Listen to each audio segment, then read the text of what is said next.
Construite en 1876, l'église Saint-André de Châteauroux fait peau neuve. Après un siècle et demi d'existence, il était temps de faire des travaux.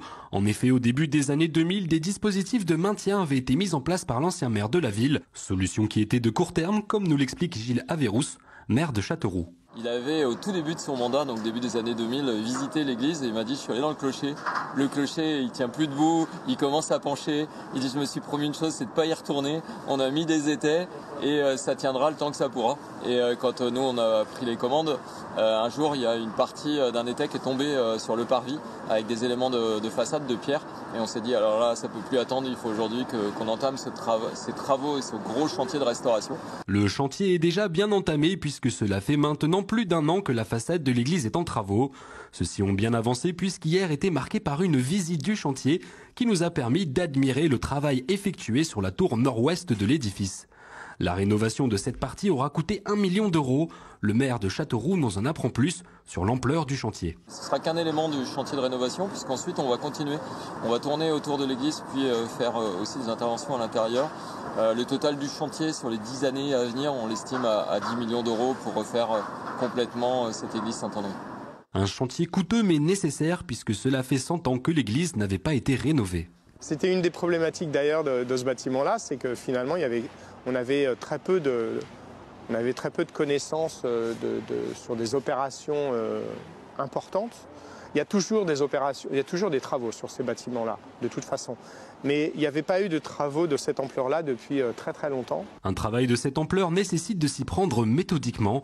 En effet, les entreprises en charge du chantier ont d'abord réalisé un inventaire des pierres en mauvais état. Ils ont donc regardé l'état de porosité des pierres ainsi que leur aspect esthétique. Il peut y avoir aussi une pierre qui a un élément sculpté qui est cassé, la pierre peut être fendue.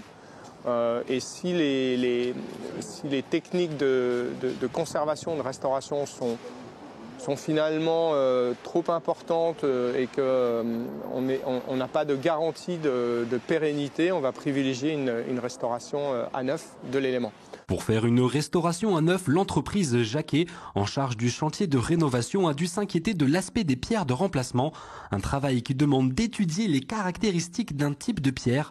En effet, la carrière dont proviennent celles qui ont servi à la construction originale n'est plus active depuis 1920. La carrière d'Ambro, historiquement, qui a permis la construction de l'édifice, est fermée. On ne peut plus utiliser les pierres. Donc il fallait trouver une pierre approchante qui permet d'avoir les caractéristiques techniques, mécaniques, mais aussi les caractéristiques esthétiques pour pouvoir avoir un rendu qui soit le plus approchant possible. Pour un résultat parfait, il faut que la pierre remplacée ne se distingue pas de celle d'origine. Les ouvriers vont alors utiliser des matériaux spécifiques qui n'agressent pas la composition chimique de la pierre sur laquelle il est appliqué. On va utiliser de la chaux et après des mortiers spécifiques de pierre qui vont permettre de réparer. Un travail minutieux qui demande l'investissement de charpentiers, de couvreurs, de sculpteurs ou encore d'un maître verrier pour les vitraux. Tous ces gens travaillent de consort pour restaurer l'édifice en temps et en heure. D'ailleurs, il semblerait que les travaux de la façade puissent se terminer un an en avance.